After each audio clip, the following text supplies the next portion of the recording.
لو أنت بتحب شخص والشخص ده بعيد عنك الفترة دي، أوقات كتير بتفكّر فيه وأوقات بتتجاهله، بس في أوقات معيّنة بتحس كإن الدنيا اسودت في وشّك، مشاعر قوية ومرهفة بتيجي لك، بتحس باشتياق شديد تجاه الشخص ده، فجأة بدون سابق إنذار، لو فجأة من غير أي مؤثرات خارجية خلّتك تفتكر الشخص ده جامد أوي، ومثلًا زي مثلًا أغنية تسمعها تعدّي من شارع أنت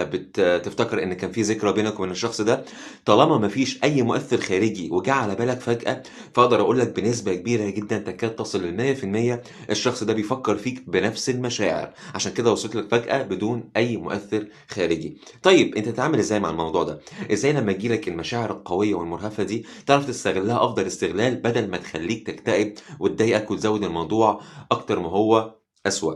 ممكن تعمل like تشجّعني يعني.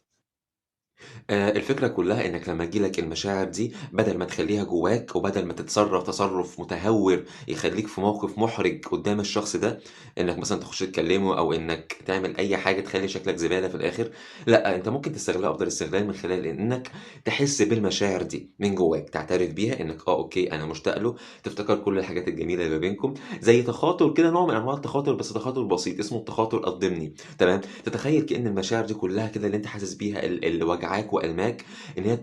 بتوصل للشخص ده، بتغمض عينك كده، بتسترخي، بتتنفس، تاخد الموضوع ببساطة خالص، تخيل إن المشاعر دي بتنزاح عنك وبتوصل للشخص ده، بتتفرغ منك كده وبتوصل للشخص ده وبيحس بيها، تمام؟ خلّي الموضوع ده زي تدريب عندك أنت بتعمله كل فترة والتانية، لمّا تيجي لك المشاعر القوية دي بدل ما تجلد في نفسك وتقعد تفكر تفكير كتير وتقعد تتعب نفسك من جواك، لأ،